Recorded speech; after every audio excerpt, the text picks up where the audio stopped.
하늘에 계신 아버지, 오늘도 저희가 함께 모였습니다. 하나님 말씀 속에 나타난 하나님의 마음도 잘 이해할 수 있도록 이 시간 우리 모두에게 축복해 주시기를 예수님 이름으로 기도합니다. 아멘. 저희가 지금 출애굽기 공부하고 있고요. 굉장히 신나는 부분을 공부하고 있습니다. 저희가 공부하는 부분은 여러분이 잘 아시는 대로 이스라엘 백성들이 출애굽하는 열 재앙의 그 스펙타클한 부분을 공부하고 있어요. 자, 여러분 매 시간 반복하지만 이스라엘 백성들이 그러니까 이집트의 노예가 되었지만 사실은 여러분이 아시는 것처럼 노예가 목적이 아니고 하나님은 지금 뭘 하고 계셨어요? 숫자를 불리고 계셨어요. 그러니까 히브리 노예들은 힘들어 죽겠는데 하나님 뭐 하세요 하지만 그 시간에 하나님은 일하고 계셨고 그 일하는 시간 동안에 하나님의 역사가 일어나는 겁니다. 마찬가지로 여러분과 제가 오늘 하루를 사는데 왜 사세요? 그냥 살아요? 네. 죽지 못해 사는 하루가 아니고 하나님이 내 삶 속에 뭔가 역사하시는 게 있는 거예요. 그러면 모르면 어떻게 해요? 몰라도 돼요. 내가 몰라도 하나님의 뜻은 이루어진단 말이에요. 그런데 조상들에게 약속한 대로 이제 이 사람들은 시간이 되었을 때 출애굽합니다. 근데 출애굽은 도망이 아니고 하나님의 인도하심에 따라서 바로가 나가달라고 부탁하는, 참 그 주인이 노예를 내보낼 때 돈 잔뜩 싸들머지고 제발 나가달라고 부탁하는 이제 그런 형색이 되었다는 것이죠. 다시 반복합니다. 이스라엘 백성들이 출애굽한 목적이 뭡니까? 하나님을 예배하기 위해서, 하나님을 섬기기 위해서. 그러면 오늘 여러분과 제가 구원받은 이유는 무엇일까요? 하나님을 예배하고 하나님을 섬기기 위해서. 천국은 덤으로 가는 겁니다. 천국 가기 위해서 믿으시면, 구원받으시면 안 되고 하나님을 예배하다 보니까 하나님이 계신 곳에 가 있는 거예요. 하나님이 영생하시는 분이니까 우리도 영원히 사는 겁니다. 되셨죠? 그래서 저희가 이제 어디까지 갔냐면 드디어 나일강부터 시작해서 그 다음에 개구리가 나왔죠. 그리고 땅 신을 하나님이 이제 심판하셨고, 그 다음에 이제 뭐가 나왔냐면 파리인데, 파리는 제가 쇠똥굴이라고 말씀드렸어요. 태양을 아침에 태양을 굴리는 그 신, 그 다음에 이제 집 안에 있는 가축, 그 다음에 이제 독종이 일어나고, 그 다음에 뭐가 왔어요? 우박이 왔죠. 그럼 이제 이게 지금 뭐냐면 이집트를 관장하는 신들이 하나님 앞에 점점 어떻게 되는 거예요? 힘을 잃어가요. 이집트는 망해갑니다. 여러분, 그럼 어떻게 해야 돼요? 하나님이 이렇게 역사하시는 걸 보고, 야, 우리는 뭐 해야 되겠구나, 정신 차려야 되겠구나 하는데 정신을 못 차리죠. 그래서 우리 10장 8번째 재앙 메뚜기로 가겠습니다. 1절부터 읽어볼게요. 주님께서 모세에게 말씀하셨다. 너는 바로에게 가거라. 그와 그 신하들이 고집을 부리게 한 것은 나다. 이것은 내가 그들이 보는 앞에서 나의 온갖 이적을 보여주려고 그렇게 한 것이다. 그러니까 누구에게 하나님이 보여주시는 거예요? 이집트 사람들에게 하나님이 어떤 분이신지를 보여주는 겁니다. 동시에 그뿐만 아니라 내가 이집트 사람들을 어떻게 벌하였는지를, 그리고 내가 그들에게 어떤 이적을 보여주었는지를 내가 너의 자손에게도 알리게 하려고, 또 내가 주님임을 너에게 가르치려고 그렇게 한 것이다. 여러분 성경에 이렇게 써 있을 거예요. 내가 애굽에서 행한 일들, 곧 내가 그들 가운데서 행한 표징을 내 아들과 내 자손의 귀에 전하기 위함이라. 너희는 내가 여호와인 줄 알리라. 여러분, 이게 무슨 얘기를 하는 거냐면요, 바로는 끝까지 갈 걸 알았어요. 그리고 끝까지 가야 정상이에요.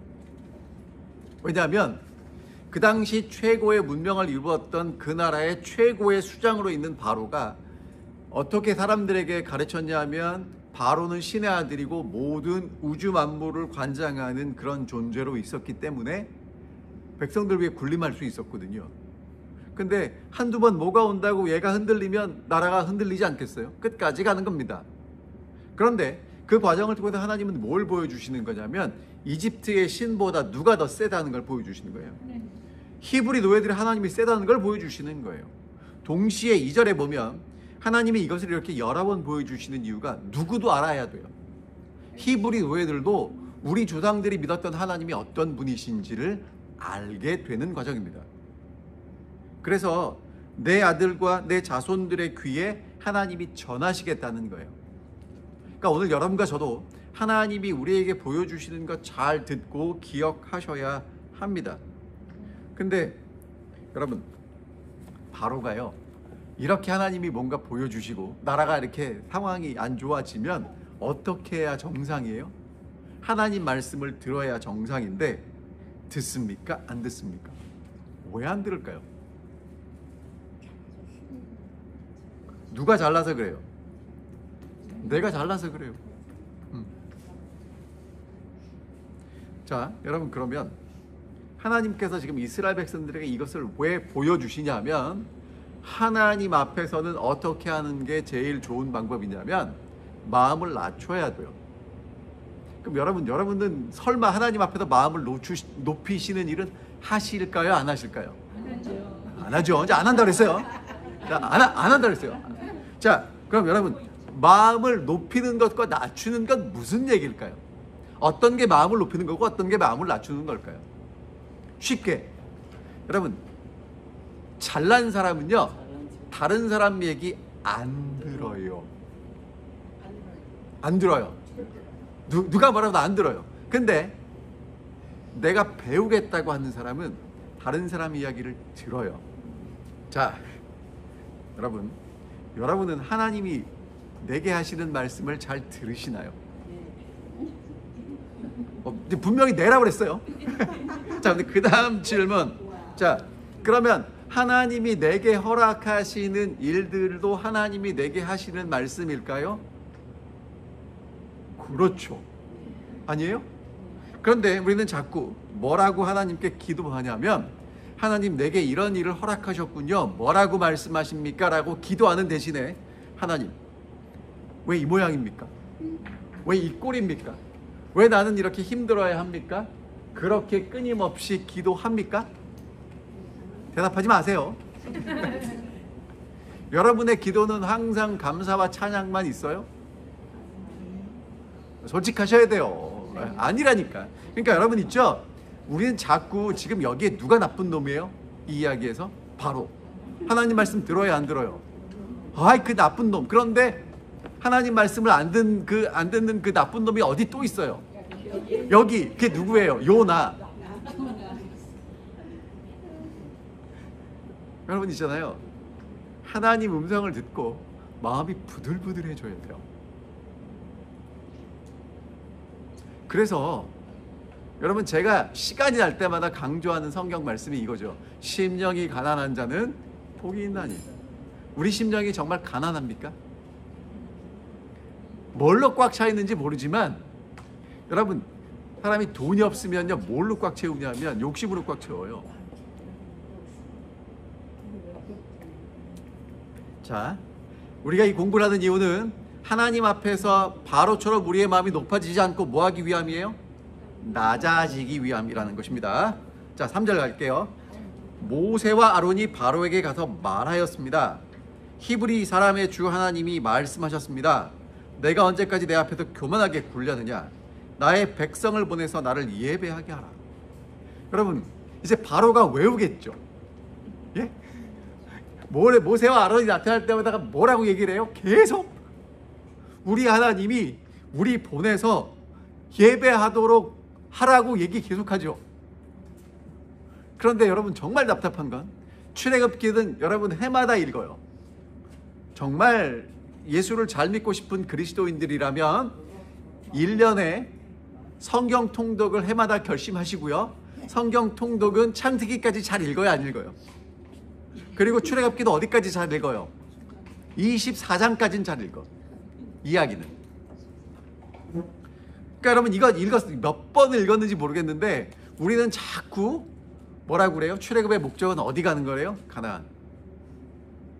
가나안 가기 전에 뭐 해야 돼요? 하나님은 바로에게 내 백성을 모여서 나를 예배하게 하라. 바로가 이스라엘 백성들을 보내면서 왜 보내요? 야, 가서 예배해. 그러고 보내거든요. 근데 우리는 이걸 잊고 살았다는 거예요. 자, 4절 갑니다. 내가 나의 백성을 보내기를 거절하면 나는 내일 너의 영토 안으로 메뚜기 떼가 들어가게 할 것이다. 그들이 땅의 표면을 덮어서 땅을 보이지 않게 될 것이며 우박의 피해를 입지 않고 남아있는 것들을 먹어치우되 들에서 자라는 나무들까지 모두 먹어치울 것이다. 너의 궁궐과 너의 모든 신하의 집과 이집트의 모든 사람의 집이 메뚜기로 가득 찰 것이다. 이것이 너희 아버지와 너희 조상이 이 땅 위에 살기 시작한 때부터 오늘까지 너희가 전혀 못 본 일이다. 그리고 나서 모세는 발길을 돌려서 바로에게 나왔다. 자, 하나님이 이제 뭘 보내시겠다고 합니까? 메뚜기. 여러분, 메뚜기가 얼마나요? 큰 거는 이만합니다. 이만해요. 진짜 커요. 근데 여러분, 메뚜기가 한 마리만 오면 잡기가 쉬운데 100마리, 1000마리, 수십만 마리가 오면 어떻게 될까요? 잡아도 계속 와요. 여러분, 그런데 이 메뚜기가 오잖아요. 그러면 얘들이 배가 고프잖아요. 푸른 건 다 먹어요. 근데 한 마리가 먹는 게 아니라 수십 마리가 한꺼번에 먹잖아요. 그럼 걔들이 앉았다가 가면 어떻게 될까요? 아무것도 안 남는 거예요. 자, 그래서 이제 이 이야기를 들은 바로의 신하들이 이제 7절에 이렇게 이야기합니다. 언제까지 이 사람이 우리를 망하게 하는 함정이 되어야 합니까? 이 사람들을 내보내서 그들의 주 하나님을 예배하게 하심이 좋을 듯합니다. 임금님께서는 아직도 이집트가 망한 것을 모르고 계십니까? 자, 그러니까 바로의 신하들도 알아요. 이 사람들은 나가서 뭐 해야 될 사람들이에요? 하나님을 예배해야 될 사람들이에요. 그런데 지금 바로에게 신하들이 정말 안타까운 마음을 하는 얘기가 뭐냐면, 지금 히브리 사람들의 하나님이 우리나라를 뭐하게 하고 있다는 거예요? 망하게 하고 있다는 거예요. 그러니까 빨리 어떻게 하라고? 보내자고. 계속 있다는 나라 망한다고. 짐승이 독종으로 죽고 우박으로 죽고 우박이 내려서 나무밥 곡식에 엄청난 피해가 왔죠. 여러분, 이만큼 됐으면 어떻게 해야 돼요? 보내야 되는데 그래도 안 보내는 게 바로고, 그래도 말을 안 듣는 게 요나예요. 적당히 하나님이 말씀하시면 하나님 알겠습니다 하고 이렇게 들어야 되는데, 여러분, 그런 거 뻔한 얘기 또 할게요. 내 방이 지저분한 건 나도 알아. 그렇죠. 근데 엄마가 청소하라고 그러면 하고 싶어요, 안 하고 싶어요? 왜요? 그게 사람 마음이라니까요. 바로가 그러한 거예요. 자, 그래가지고 이제 8절에 보면 모세와 아론이 다시 바로에게 불려갔다. 누가 다시 바로를 불러요? 바로가 모세와 아론을 다시 불렀어. 바로가 그들에게 말하였다. 너희가 가서 너희 주 하나님께 예배하여라. 보내겠다는 거예요. 그런데 갈 사람은 누구냐? 여러분, 누가 가야 합니까? 예배하러. 예? 예배하러 누가 가야 합니까? 그 하나님의 백성의 범주는 어디까지예요? 여러분, 이게 쉽지 않아요. 여기 계신 우리 미국에 사신 분들은 좀 다른데, 한국에 있는 엄마들은 어떻게 하냐면, 엄마는 교회 가고 아들은 학원 가요.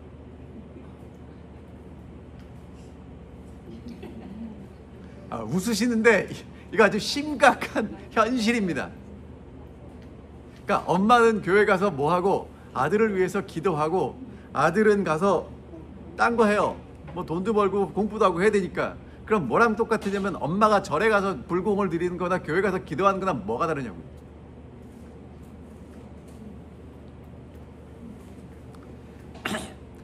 9절 모세가 대답하였다. 우리 모두가 주님의 절기를 지켜야 하므로 우리 모두가 합니다. 어린아이와 노인을 비롯하여 우리 아들과 딸을 다 데리고 가야 하고 우리의 양과 소도 몰고 가야 합니다. 여러분, 그런데 사실은 출애굽기 23장에 보면 모든 남자는 1년에 3번씩 주님께 보이라고 그랬거든요.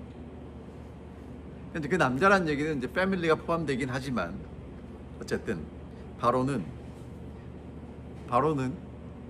다 가는 것 원하지 않았습니다. 10절 바로가 그들에게 호통을 쳤다. 그래, 어디 다 데리고 가봐라.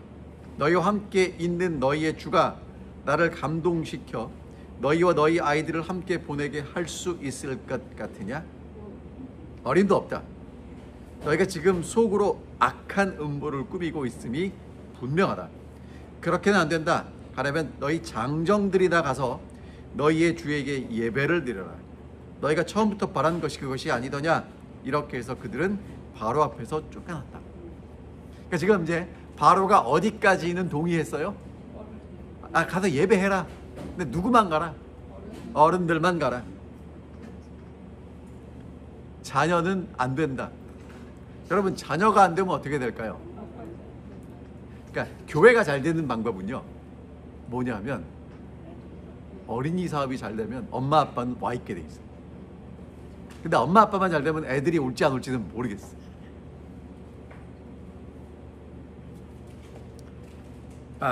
여러분, 그래서 이제 모세와 바로가 이제 모세와 아론이 쫓겨납니다. 12절 주님께서 모세에게 말씀하셨다. 너의 팔을 이집트 땅 위로 내밀어라. 그러면 메뚜기 떼가 이집트 땅으로 몰려와서 우박의 피해를 입지 않고 땅에 그대로 남아있는 푸성귀를 모두 먹어치울 것이다. 모세가 지팡이를 이집트 땅 위로 내미니 주님께서 그날 온종일 그리고 밤이 새도록 그 땅에 동풍이 불게 하셨다. 동풍은 아침녘에 메뚜기를 몰고 왔다. 메뚜기 떼가 이집트 온 땅 위로 몰려와서 곳곳마다 내려앉았다. 그렇게 많은 메뚜기 떼는 전에도 본 적이 없고 앞으로도 결코 볼 수 없을 만한 것이었다. 그것들이 땅의 표면을 다 덮어서 땅이 새카맣게 되었다. 그것들이 우박의 피해를 입지 않고 남아있는 나무의 열매와 땅의 푸성귀들을 모두 먹어치워서 이집트 온 땅에 있는 들의 나무와 푸성귀는 하나도 남지 않았다. 여러분, 요 때가 언제냐면 우박 내렸을 때가 보리가 올라올 때예요. 이렇게 설명드리면 쉬워요. 6월절 아시죠? 6월절에 보리 추수를 해요. 그래서 6월절, 무교절, 초실절 기억나세요? 이제 기억 안 나는 것처럼 저를 쳐다보시니까 간단하게 설명을 드릴게요. 6월절만 생각나도 괜찮아요. 자, 이렇게 되는 겁니다.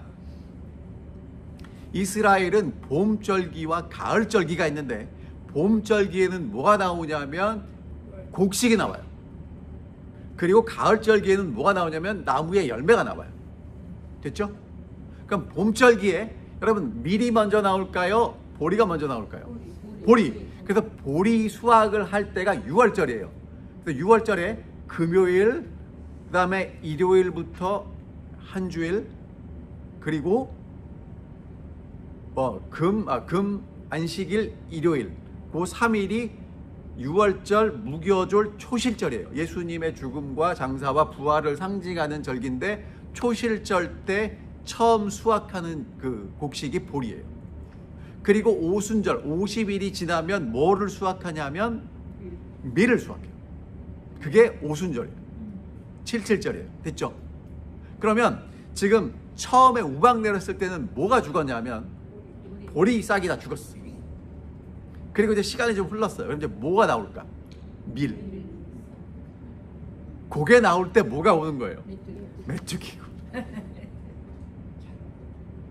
그러면 올해 바로가 순간의 선택을 잘못하면 그 해 농사는 어떻게 되는 거예요?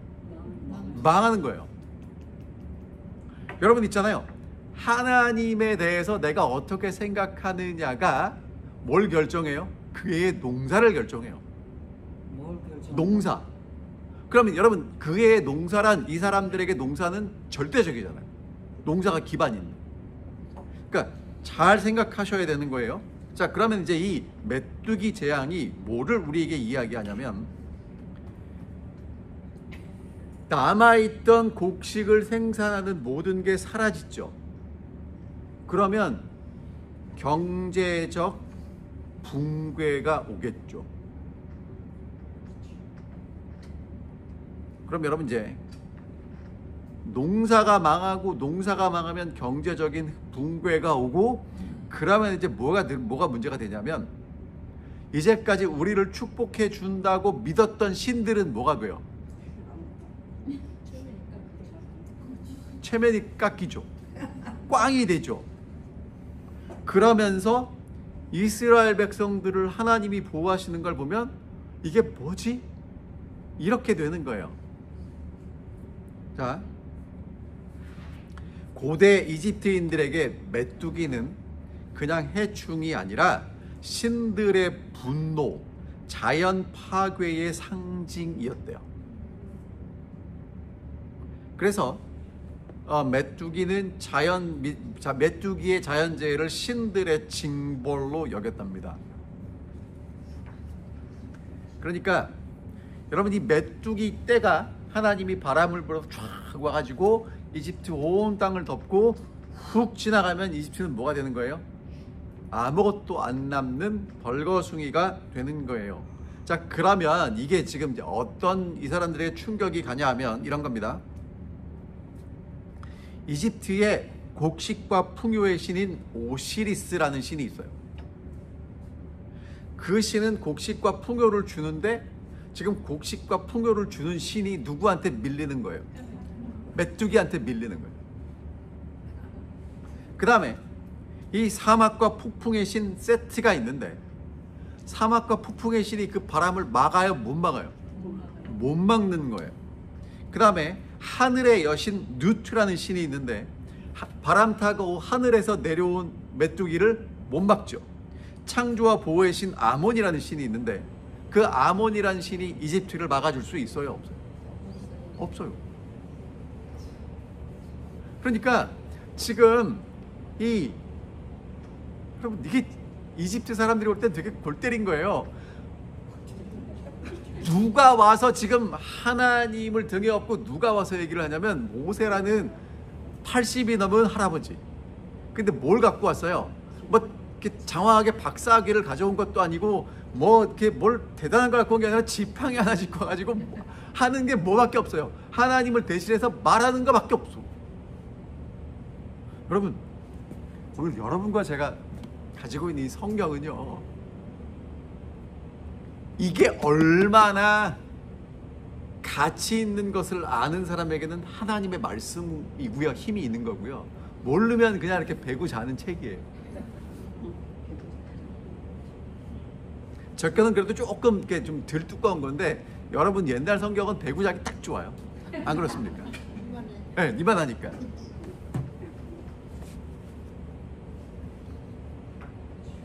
여러분, 하나님의 말씀은요, 정말 두렵고 떨림으로 받으셔야 돼요. 얼마나 중요한 건지 모릅니다. 자, 그 다음에 여러분, 그럼 이제 어떻게 되냐? 신적인 존재였던 파라오는 신의 대리자로 백성들 위에 군림했는데, 여러분, 그러니까 왕이 군림하려면 두 가지 기본적인 조건이 있어요. 첫 번째 뭐냐면, 우선 잘 먹고 살게 해줘야 돼요. 여러분, 아니, 나라의 왕이든 가정의 아버지든 심지어 조폭의 두목도 첫 번째 뭘 해줘야 되냐면, 식구들을 먹고 살게 해줘야 돼요. 그게 기본이에요. 두 번째 뭘 해야 되냐면, 외적의 침입으로부터 안전하게 막아줘야 돼요. 그래야 그 기능을 할 수 있는 거예요. 근데 지금 파라오가 먹고 사는 문제가 망한 거예요. 그리고 외부로부터 오는 히브리 신들을 막아내지 못해요. 그래서 아까 우리가 읽었지만, 바로가 드디어 하나님 앞에서 고백합니다. 이번은 내가 범죄하였노라. 여러분, 뭐가 범죄입니까? 하나님 말씀을 들었죠. 지금 하나님이 뭐라고 말씀하시는지 바로는 정확하게 알아요. 근데 듣고 들은 대로 하지 않는 게 죄예요. 네? 그러니까 여러분 있죠. 자꾸 회개를 뭐를 해야 될까 고민하지 마세요. 우리가 하나님 말씀을 잘 안 듣는 게 그게 가장 큰 문제라는 거예요. 그리고 들어도 어떻게 들어요? 내 식대로. 자, 그러면 여러분 여기서 뭘 보여주냐면 하나님은 온 천지 만물을 다스리는 신이에요. 가나안의 신, 히브리인들의 신인 줄 알았던 그 신은 어디 와서도 어마어마한 힘을 발휘해요. 이집트, 여기는 자기 땅이 아닌데 여기 와서도 하나님은 메뚜기를 보내시고 우박을 내리시는 신으로 이제 그들에게 소개가 되는 것입니다. 그 다음에 여러분, 하나님이 정말 여기서도 사랑이 드러나는데, 여러분 능력이 있으면 어떻게 해야 돼요? 능력이 있으면 한 방에 끝내야죠. 그래야 안 그래요? 근데 하나님은 어떻게 하세요?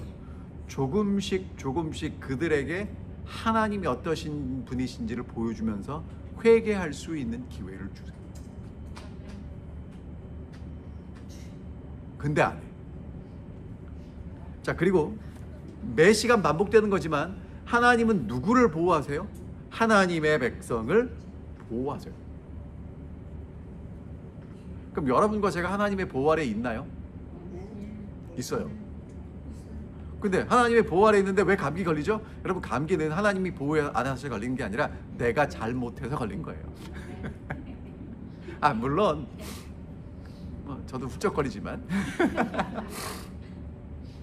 하나님이 우리를 보호하시는데, 여러분 하나님이 우리를 보호하시는데 어떻게 보호하시냐면 하나님의 법칙을 벗어나지 않아요.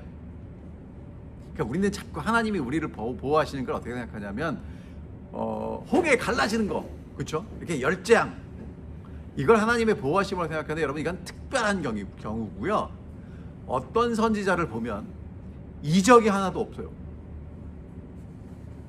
여러분 다윗이 이적 일으킨 거 있어요, 없어요? 없어요. 아, 물론 골리앗을 이긴 것도 이적이라고 하면 이적이지만 여러분 다윗이 골리앗과 싸우기 전에 돌팔매를 몇 번 던졌을까요? 네? 제대로 맞을 때까지 던졌겠죠. 그러니까 그 1만 시간 법칙을 쓴 그 사람은 무슨 얘기를 하냐면 어떤 분야든지 여러분이 1만 시간 투자하면 전문가가 될 수 있다는 거예요. 투자를 못하니까 안 되지. 그럼 여러분 다윗은요 골리앗과 싸우기 전에 정말 물매를 수십만 번 돌렸고, 그 돌린 결과로 누구하고 싸우는 거냐면 이 골리앗과 싸우는 거예요. 근데 우리는 자꾸 하나님께 뭐라고 기도하냐면 나는 물매를 돌리진 않고 하나님 이 물매가 내가 던지면 가서 맞겠죠? 여러분 다윗이 그 사울한테 뭐라고 했냐면 나는 늑대나 곰이, 사자나 곰이 양 새끼를 물어가면 가서 그 입을 열고 거기서 새끼를 구해왔대요. 그런 경험이 있는 겁니다. 여러분 그러니까 모두 열심히 하셔야 돼요. 믿음이 있는 여러분들은 성경을 앞에 두고 열심히 기도한다고 성경이 여러분들 마음속에 들어가지 않아요. 어떻게 하셔야 돼요? 성경을 펼치셔서 읽으셔야 돼요.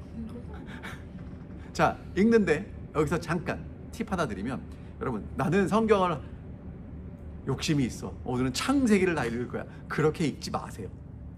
그렇게 읽는 것도 필요할 때가 있지만 여러분 배고프다고 나는 건강해질 거야 그리고 하루에 밥을 10공기 먹으면 건강해지죠? 아닙니다.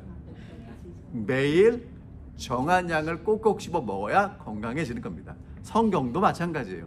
그래서 너무 많이 읽지 마세요. 그 대신에 여러분 있잖아요, 밥 먹고 소화가 잘 되려면 몇 번 씹어야 되죠? 여러분 몇 번인지 다 아시죠? 성경을 그러면 여러분이 잘 소화시키시려면 몇 번 읽으셔야 될까요? 그러니까 같은 부분을 그러니까 예를 들어서 창세기 10장, 출애굽기 10장이면 출애굽기 10장을 제가 추천드리고 싶은 건, 이게 지금 메뚜기 재앙도 있고 다음에 이제 흑암 재앙도 있잖아요. 그러니까 그렇게 많다 싶으면 하나씩만 읽으세요. 한 장씩을 여러 번 읽으세요. 그래야 이게 내게 됩니다. 여러분 그래서 하나님은 내가 이 얘기 하다 말았는데, 하나님은 자기 백성을 보호하시는데 분명히 보호하세요. 하지만 하나님의 보호하심과 우리의 보호하심의 생각이 다를 수도 있어요. 내 생각대로 보호하지 않으신다고 하나님 이럴 수 있습니까? 여러분, 그렇지 않습니다. 하나님은 하나님의 가장 좋은 섭리로 우리를 보호하신다는 것이고요. 그래서 여기서 우리가 생각할 수 있는 게 뭐냐면, 여러분, 사람이 의지하는 거 다 무너집니다. 이집트는요, 농업이 망할 수가 없어요. 이유가 뭐냐면 나일강이 흐르죠. 1년에 한 번씩 상류에 있는 그 좋은 부유물을 밑에 갖다 뿌리잖아요. 홍수가 나니까. 거기다 농사를 지어요. 그러면 보세요. 그러니까 쉽게 말하면 비료가 오죠. 상류에서 1년에 한 번씩. 그 다음에 물은 어디서 와요? 나일강에서 오죠. 그럼 뭐만 하면 농사가 돼요? 씨 뿌리고 열심히 물만 대면 농사가 되는데 그 농사가 무너지는 거예요. 여러분과 제가 믿는 것, 그렇게 철석같이 믿는 것 어떻게 될 수 있다는 겁니까? 무너질 수 있다는 것입니다. 그래서 무너지지 않는 하나님을 신뢰하셔야 되고요.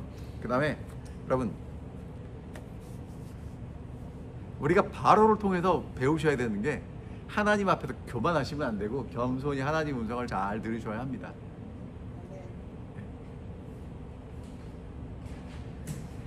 16절 갑니다. 그러므로 바로가 모세와 아론을 급히 불러들여서 말하였다. 내가 너희와 너희 주 하나님께 죄를 지었다. 부디 이번만은 나의 죄를 용서하고 너희 주 하나님께 기도하여 이 엄청난 재앙이 나에게서 떠나게 하여라. 모세가 여호와의 말씀에 순종하여 애굽 땅 위에 지팡이를 드니 동풍이 메뚜기를 불어들여 애굽 온 땅을 덮었습니다. 그 다음에 이제 18절이요. 모세가 바로에게서 물러나와서 주님께 기도를 드리니 주님께서 바람을 가장 센 서풍으로 바꾸셔서 메뚜기 떼를 홍해에 몰아넣으시고 이집트 온 땅에 메뚜기 한 마리도 남겨두지 않으셨다. 그러자 주님께서는 바로가 여전히 고집을 부리게 하셨으며 바로는 여전히 이스라엘 자손을 내보내지 않았다. 여러분, 이 정도면 이제 보낼만 한데 그래도 보내지 않는 바로를 보게 됩니다. 언제까지 가느냐면 갈 때까지 가야 끝납니다. 자, 그래서 이제 9째 재앙으로 넘어가겠습니다. 21절. 주님께서 모세에게 말씀하셨다. 너는 하늘로 팔을 내밀어라. 그러면 손으로 더듬어 다닐 만큼 짙은 어두움이 이집트 땅을 덮을 것이다. 여러분, 손으로 더듬어야 다닐 만큼의 어두움은 뭘까요? 오늘 여러분과 저는 이게 이해가 되지 않아요. 왜? 뭘 키면 돼요? 전깃불을 키면 돼요. 여러분, 젊은 사람들은 전깃불 안 킵니다. 어떻게 하는지 아십니까? 네? 아니, 셀폰 전에 저희 아들 보니까 알렉사 turn on the light 이러더라고요. 그러면 알렉사가 불을 켜줘. 그리고 요즘 다 여러분 머리맡에 뭐가 있어요? 핸드폰이 충전되고 있잖아요. 그거 탁 키면 그래도 볼 수 있단 말이에요. 근데 그 당시에 보세요. 핸드폰 있어요? 없어요? 알렉사 있어요? 그 다음에 우리처럼 이렇게 라이트 있어요? 없어요? 그럼 어떻게 해요? 깜깜하면 더듬어서 하는 거예요. 여러분, 옛날에 더듬는 거 기억나세요? 네? 자, 이번에는 하나님이 모세에게 가서 말하라고 얘기하지 않고요, 그냥 9번째 재앙이 내려요. 22절. 모세가 하늘에다 그의 팔을 내밀었어요. 이집트 온 땅에 사흘 동안 짙은 어두움이 내렸습니다. 사흘 동안 사람들은 서로 볼 수도 없고 제자리를 뜰 수도 없고, 그러나 이스라엘 자손이 사는 곳에는 어디에나 빛이 있었습니다. 부러웠을까? 얼마나 부러웠을까요? 부러웠죠.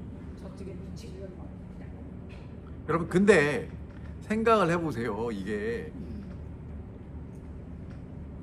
어두움이 바로의 궁정부터 온 이집트 사람들이 사는 곳을 덮어요. 여러분, 이게 지금 이제 실감이 안 나는데 저기 가봤어요. 저는 알래스카를 5월 달에 갔거든요. 5월 달에 갔더니 밤이 짧아요. 그래서 자려면 암막 커튼을 쳐야 잘 수 있어요. 왜? 깜깜해지니까. 근데 반대로 겨울에 가면요, 낮이 짧아요. 하루 종일 밤이에요. 물론 캄캄하진 않지만 컴컴하단 말이에요. 그런데 보세요.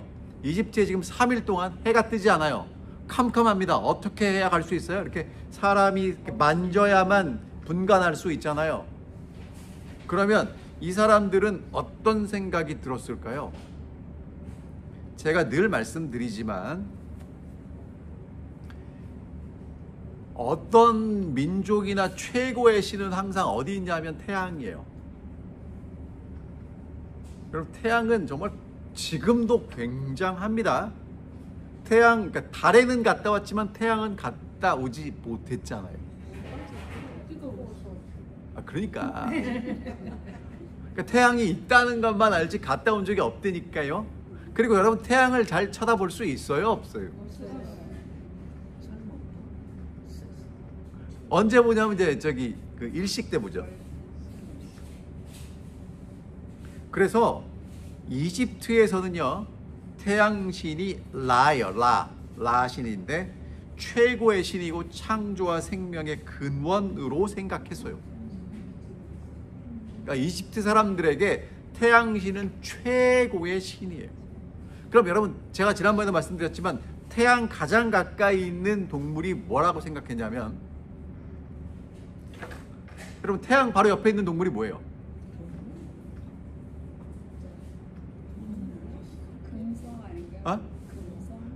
아니, 별 말고 태양 가장 가까이 있는 생물체가 뭐냐면 이집트 사람들은 매라고 생각한 거예요. 매. 새. 네. 그래서 그 매가 호루스라는 신이에요. 그래서 바로는 호루스의 아들이에요. 태양의 아들이에요. 아니, 이집트는 신이 많아요. 그럼 이 얘기도 제가 하고 넘어가야 돼. 했지만 다시 반복하는 건데, 여러분 있잖아요. 창세기에 나오는 하나님이 창조한 이야기와 이집트에 나오는 창조 이야기가 사실은 어떤 이야기가 훨씬 더 잘 짜여졌냐 하면 이집트 신화가 훨씬 더 잘 짜여졌습니다. 여러분, 성경에 나오는 창조 신화는 하나님이 한 분밖에 없잖아요. 그 하나님이 하는 게 뭐예요? 말씀. 이집트 신화에는 하늘신, 땅신, 무슨 신이 있어갖고 복잡하게 얽히고 설켜서 이렇게 저렇게 하면서 세상을 창조하는 이야기가 나오는데, 성경에는 하나님은 뭐예요? 빛이 있어, 궁창이 있어, 뭐 있어요, 없어요? 없잖아요. 그런데 아주 여기서 여러분들이 보셔야 될 게 뭐냐면, 지금 제가 신화 얘기를 말씀드리면서 이집트는 그렇게 복잡한 신들의 세계로 얽혀져 있는데, 그 신들은요, 누구하고 짝짝꿍이 맞냐 하면 최고 지도자하고 맞아 있어요. 그럼 나머지 백성들은 뭐 하는 거예요? 그 밑에서 신들을 위해서 봉사하는 거예요. 좋게 말하면 봉사하는 거고, 열심히 섬기라는 거야, 신들은. 그게 이집트 신화의 맥락이에요. 그럼 창조 신화라고 표현하면 여러분들이 오해하시니까, 그럼 성경에 나오는 창조 이야기는 어떤 게 그러니까 핵심이냐면, 그 하나님이 사람을 누구 형상으로 창조하셨어요? 하나님의 형상으로 창조하시고, 그 하나님의 형상으로 창조받은 아담이 하나님이 창조하신 세계를 다스리는 거예요. 그러니까 이집트 사람들에게 모세가 이야기했던 하나님의 창조 이야기는 정말 얼마나 쇼킹하게 들렸을지 몰라요. 왜? 신이 인간을 어떻게 보는 거예요? 존중해서 하나님과 함께 통치하는 그런 존재로 만들어주는 게 성경이 말하는 창조이고, 이집트의 신화들은 신 밑에, 신은 인간 위에 군림하고 신은 그 밑에 섬기는 존재에 불과한 거예요. 그러니까 여러분 있죠? 어떤 것을 믿느냐는 내 존재가 어떻게 내가 대접받고 살 것인가를 결정하는 되게 중요한 믿음의 순간인 거예요. 그러니까 성경을 그냥 성경에서 창세기 얘기 나오고 하나님이 창조하셨다 그렇게만 보지 마시고, 하나님은 우리를 어떻게 창조하셨다는 거예요? 하나님 수준으로 창조하신 거예요. 이게 얼마나 기가 막힌 건지 저도 설명을 이렇게 무미건조하게 하고 이거를 듣는 여러분도 이렇게 무슨 얘기인지 모르겠지만 우리 목사가 얘기하는데 이렇게 듣는 건 이건 정말 여러분과 저는 대단한 신공이 있는 겁니다. 이게 대단한 걸 대단하지 않게 얘기하고 듣는. 하지만 정말 어마어마하다는 것이죠. 자, 그런데 여러분, 이 이집트 사람들이 그래서 뭘 믿었냐면 태양신 라가 낮에는 하늘을 가로질러서 이제 이 세상을 통치하고 밤에는 저승을 여행하면서 혼돈과 어둠의 세력인 아펩신과 싸운다고 믿은 거예요. 말 되죠? 그러니까 낮 동안에는 우리를 따뜻하게 해주고 밤에는 혼돈과 어둠과 싸우고 그리고 이제 다시 낮에 아침에 또 뜨고 이제 그렇게 돌아가는 건데 3일 동안 누가 안 온 거예요? 태양신이. 그러면 싸우다 어떻게 한 거야? 조 터져가지고 지금 입원을 해 있든지 누워 있든지 못 나왔잖아요. 그럼 여러분, 우리는 웃죠.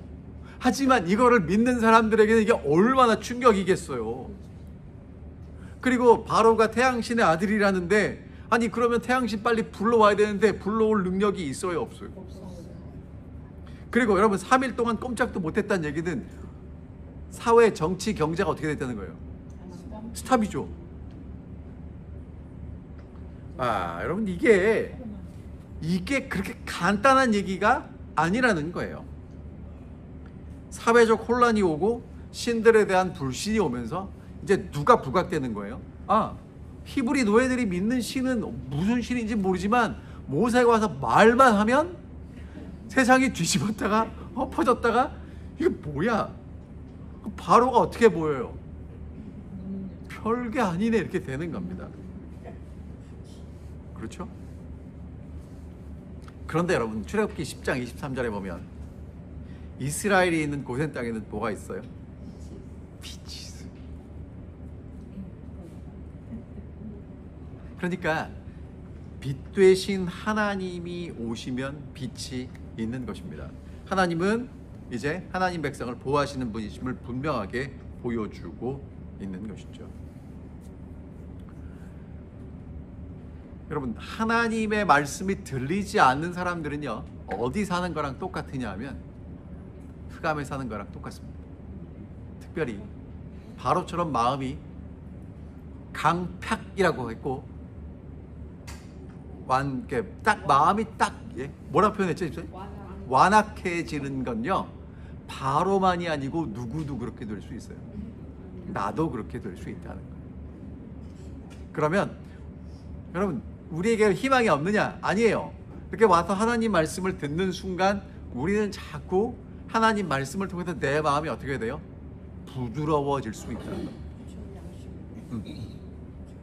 그래서 공부는 하러 오셔야 되고, 못 오시는 분들은 집에서 적어도 유튜브를 통해서 이 공부를 같이 하시면 좋은 거예요. 그 다음에 여러분, 다시 말씀드리지만 우리가 신뢰하는 하나님이 창조하신 어떤 것도 하나님 앞에서 무너질 수 있다는 거예요. 심지어 뭐까지? 태양까지. 여러분, 그래서 요즘 이제 과학자들이 이야기하면 모두가 신봉해요. 토를 달지 않아요. 과학적으로 이렇게 됐다고 그러고 뭐 박사에게 나와서 얘기하면 그런가 보다 하는데, 여러분, 과학자들이 밝혀낸 것들이 바뀔까요? 안 바뀔까요? 바뀌어요. 바뀌는 건 뭐냐면 그동안에 몰랐던 걸 더 알게 되는 거예요. 그러니까 하나님은 원래 창조하셨는데 원래 창조하신 그 하나님의 창조가 어떤 것임을 여기까지 알았다가 그 다음에 더 알게 되는 거예요. 제가 지난주에 유튜브를 봤는데 빛이 알갱일까요? 파동일까요? 이거 어렵죠? 빛은 알갱이기도 하고 파동이기도 해요. 왜 그런지 복잡한 설명을 그분이 쭉 하시는데 일리가 있더라고요. 그런데 그 사람이 하는 마지막 얘기가 무슨 얘기냐면 이런 얘기를 하더라고요. 제일 작은 기본 단위가 원자거든요. 근데 원자를 또 깨고 들어가면 그 안에 또 뭐가 있거든요. 그 안에 또 깨고 들어가면 또 뭐가 있거든요. 그럼 제일 작은 정말 근본은 뭘까? 봤더니 쿼크라는 게 있고 쿼크 안에 또 뭐가 있고 이제 있어요. 근데 학자들이 최근에 밝혀낸 게 뭐냐면 그 안에 있는 건 어떠한 물질이 아니라 정보라는 거예요. 정보. 그러니까 우리 몸도 보세요. 우리 몸을 구성하는 게 세포고 세포의 핵심은 핵이고 핵의 핵심은 그 안에 뭐 있어요? DNA인데 DNA는 뭐예요? 티아닌 뭐 구아닌 뭐 어쩌고 저쩌고 하는 4개의 그 요소가 계속해서 실타래를 하면서 정보 덩어리거든요, 우리가. 맞아요? 또 왜 아니 이상구 박사 옛날에 했던 얘기잖아요. 우리가 정보 덩어리란 말이에요. 근데 이 우주를 지구를 구성하고 있는 모든 근원의 근원을 갖더니 정보더라 이거예요.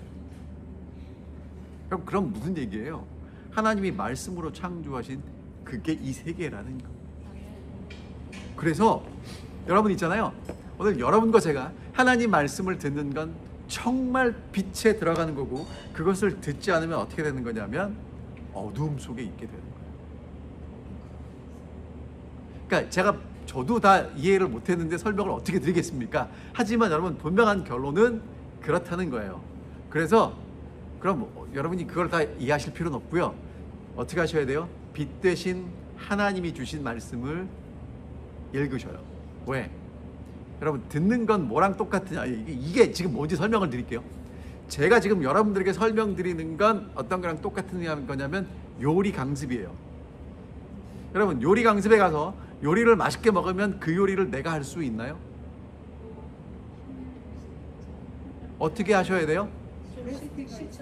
그러니까 레시피를 드리면 누가 해봐야 돼요? 언제 해야 돼요? 여러분 그거 아세요? 그 한국에서 지금 이제 유튜브가 있으니까 그런데 옛날에 이제 그 요리 강습 요리하는 프로 있잖아요. 그날 두부 요리하면 마트에 두부가 다 나간대. 왜? 두부 요리를 그날 해야 내게 돼요. 며칠 후에 하면 잘 기억이 안 나거든. 여러분 그래서 성경은 누가 읽어야 돼요? 아니 보세요. 내가 건강해지려고 짐을 끊어서 내 친구를 보내면 내가 건강해져요? 누가 가야 돼요? 그럼 여러분 제가 목사가 열심히 성경을 읽고 연구해서 여러분들을 가르쳐드리면 여러분의 신앙이 자라나요? 누구만 자라요? 저만 자. 아니 이 얘기를 누가 하냐면 저희가 하더라고. 제가 지난번에 요즘 한국에서는 인터넷 강의라고 인강이라고 그래요. 인터넷 강의에서 정말 잘 가르치는 강사들이 나와요. 그러면 강사들은 맨날 가르치잖아요. 그러니까 이 강사들은 더 잘 알아. 근데 학생들은 그거를 받아 적으면 얘들은 어떻게 하는지는 아는데 풀면 못 푸는 거예요. 그러니까 누구만 더 똑똑해지는 거야. 학생은. 그러니까 장사가 되는 거예요. 여러분 학생이 똑똑해지면 어떻게 하면 돼요? 인강은 조금 듣고, 그러니까 기본적인 것만 듣고 누가 공부해야 돼요. 그래서 여러분 이제 성경은 누가 읽으셔야 되는 거예요. 근데 이렇게 말씀드렸는데 그 다음에 읽고 안 읽는 건 여러분들 몫이에요.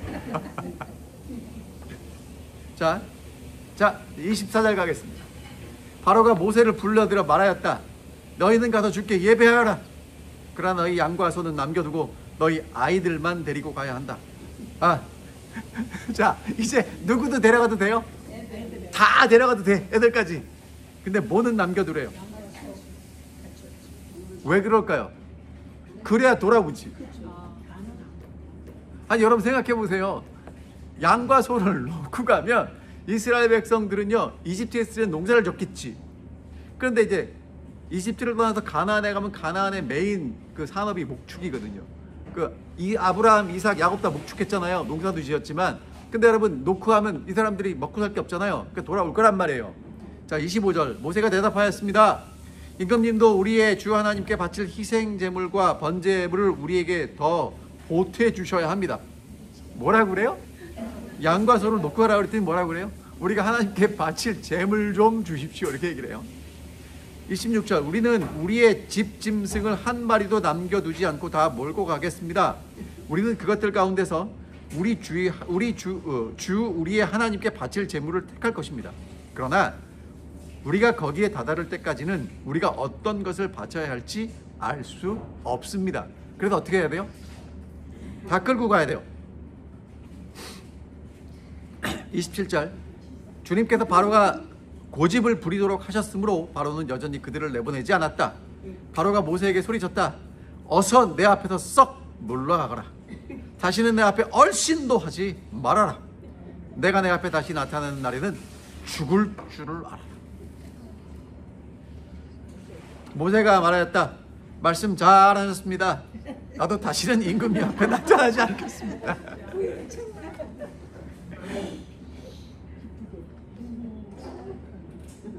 여러분, 그러니까 이게 무슨 얘기냐면요, 하나님을 만나면, 누구나 하나님을 만나면 둘 중에 하나예요. 하나님의 말씀을 듣고 살든지 이렇게 완강하게 거절하고 죽든지. 그게 너무하다고 생각하시는데, 여러분, 너무한 게 아니라 그게 생명의 원리예요. 여러분이 원하든 원치 않든 우리는 생명의 원리를 따라가고 있습니다. 숨 쉬죠? 여러분, 기분 나쁘다고 숨 안 쉬면 어떻게 돼요? 그 기분 나쁘니까, 여러분, 기분 나쁠 게 있고 나쁘면 안 되는 게 있는데, 나 정말 기분 나빠. 하나님 마음에 안 들어. 하나님, 나 밥 안 먹을래요. 그럼 어떻게 돼요? 그리고 하나님 왜 나보고 오라가라 해요? 나 이제 안 움직일 거예요. 그럼 어떻게 돼요? 근육이 사라져요. 여러분, 그러니까요, 오늘 우리는 살기 위해서 끊임없이 숨 쉬어야 되고, 밤에는 잠자야 되고, 때 되면 먹어야 되고, 운동해야 되고, 그래야 사는 거예요. 이게 하나님이 만드신 창조의 원리예요. 그런데 더 중요한 건 뭐냐면, 지금 바로에게 뭘 가르치시는 거예요? 하나님이 어떤 분이신지를 가르치는 거고, 하나님은 지금 바로에게 재앙을 통해서 뭘 가르치시는 거냐면, 하나님의 백성은 하나님을 예배해야 된다고 끊임없이 가르치는 거예요. 그러니까 지금 이집트 사람들도 배우고 누구도 배워요.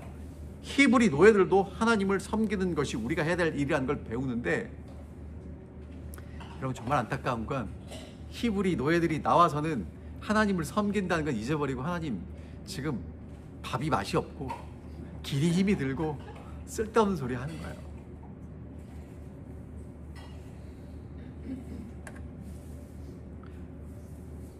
지금 하나님이 어떤 분이신지를 분명히 보여주십니다. 그리고 알게 하십니다. 여러분, 그러면 마지막에 내리는 재앙은 어떨까요? 이제 계시록에 나오는 마지막 7재앙이 있어요. 이제 다음 시간에 그 마지막 10번째 재앙을 하겠지만, 우리는 이제 요한계시록 16장에 보면 7재앙이 나오거든요. 그럼 여러분, 7재앙이 왜 내릴까요? 똑같은 거예요. 하나님이 이 세상을 벌하고 싶으신 게 아니라, 이 세상이 지금 하나님 모른대잖아요. 하나님이 어떤 분이신지 알려주는 거예요. 여러분, 이번에 코로나19 왔을 때 어떻게 됐어요? 온 세상이 하나님 앞에서 무력해졌어요.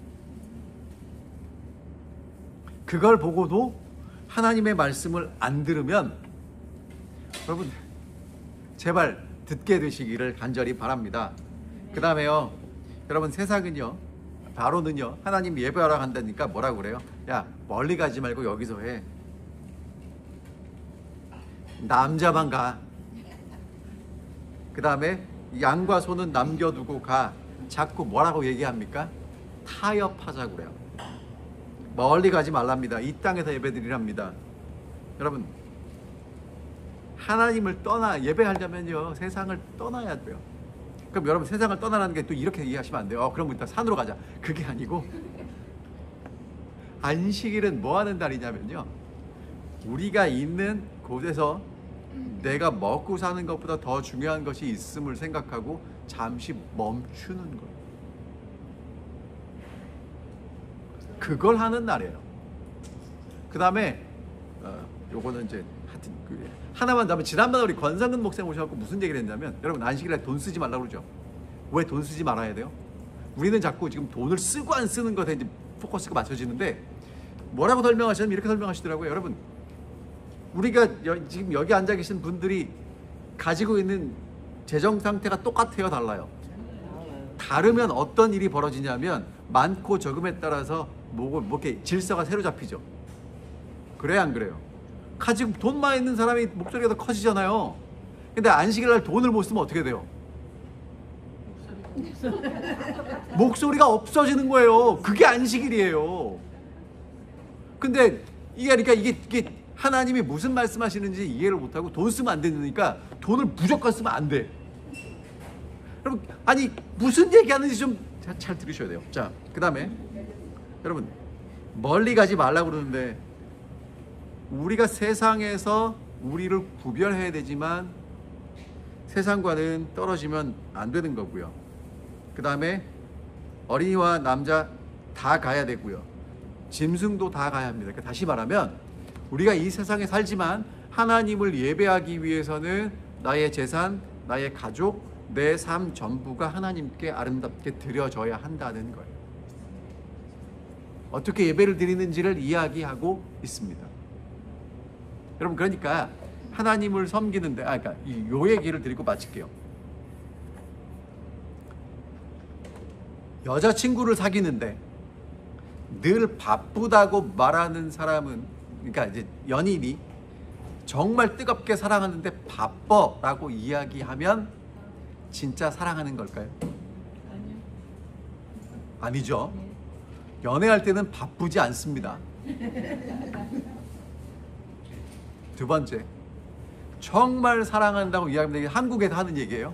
진짜 사랑하는데 명품백을 사줄 능력이 있는데 안 사준다. 뭐냐면 이 얘기를 하는 거예요. 시간과 돈이 투자되지 않으면 가짜라는 거예요. 맞습니까? 진짜 내가 마음과 관심이 있으면 거기에 내 시간과 내 돈이 들어가요. 그래서 누가 그러더라고요. 그 사람이 어떤 사람인지 관심이 어디 있는지 알려면 크레딧 카드 내역을 3개월만 달래요. 그러면 돈이 어디 쓰였는지를 보면 이 사람의 마음이 어디 있는지 알 수 있다는 거예요. 그렇겠죠? 그 다음에 여러분, 여러분의 마음이 어디 있는지 알 수 있는 건 뭐냐면 무슨 얘기하는지 들어보면 알아요. 저도 자동차 살 때는요, 집사람한테 계속 무슨 얘기 하냐면 무슨 차 사야 돼? 뭐 사야 돼? 버짓은 어떤데? 그 얘기만 하는 거예요. 그러니까 여러분이 평상시 어떤 이야기를 많이 하든지 잘 들어보면 알 수 있다는 거예요. 자, 그러면 하나님을 정말 예배하려는 사람은요, 뭐가 가야 되냐면 지갑도 가야 돼요. 가정도 가야 돼요. 그리고 내 마음이 가야 돼요. 내 마음은 시간과 돈으로 하나님께 드릴 수 있어요. 그러니까 오늘 수요일날 이렇게 와서 공부하시는 여러분들은 정말 대단한 분들이에요. 물론 맛있는 점심이 있기도 합니다. 하지만 이렇게 시간을 내서 오신 분들 정말 감사하고요. 여러분의 마음과 시간이 하나님께 드려지기를 원하고, 그래서 정말 하나님을 예배하는 진짜 출애굽을 경험하는 하나님의 구원받은 자녀들로 살아가셨으면 좋겠습니다. 이제 기도하고 마칠게요. 하늘에 계신 아버지, 오늘도 저희가 출애굽기를 통해서 하나님이 어떻게 하나님의 백성들을 인도하시는지를 보고 배울 수 있도록 인도해 주심을 감사합니다. 하나님을 예배하는 사람들로 살아갈 수 있도록 인도해 주시고, 하나님이 우리에게 하시는 말씀을 잘 들을 수 있도록 우리 마음을 부드럽게 해 주십시오. 나도 모르게 왜 이렇게 마음이 딱딱하고 완악해지는지 모르겠습니다. 저희들을 인도해 주셔서 하나님의 말씀을 듣고 하나님을 더 사랑할 수 있는 저희들이 되게 인도해 주시기를 예수님 이름으로 기도합니다. 아멘.